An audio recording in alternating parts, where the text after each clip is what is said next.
ભગવાન સ્તંભેશ્વર મહાદેવનું મંદિર આજે ભરૂચ જિલ્લાના જંબુસર તાલુકાના કંભોઈ ગામમાં આવેલું છે।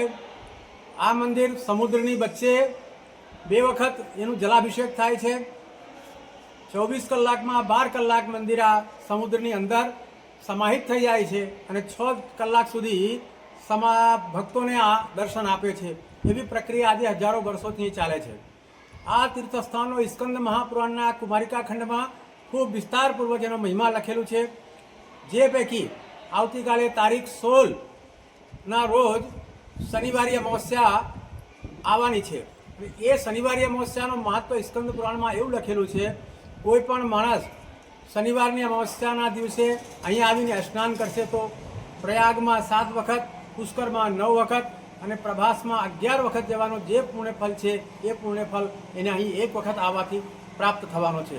કોઈ પણ વ્યક્તિને કોઈ પણ પિતૃદોષ હોય, આવતીકાલે માત્ર સ્નાન કરવાથી આ પિતૃદોષ દૂર થાય છે। ત્યાર પછી એનો સ્કંદ પુરાણમાં એવું પણ લખવામાં આવ્યું છે કે આવતીકાલે કોઈ પણ વ્યક્તિ અહીં પિતૃતર્પણની પણ વિધિ કરી શકે છે। ત્યાર પછી ભગવાન શંકરનો કાલે દર્શનનો જે સમય છે સવારે 9 વાગ્યાથી સાંજે 3 વાગ્યા સુધી ભક્તોને દર્શન આપવાનું છે। ત્યાર પછી એના જે સિવાય સમય પછીનો જે સમય છે એ સમયમાં સમુદ્રની વચ્ચે આ શિવલિંગ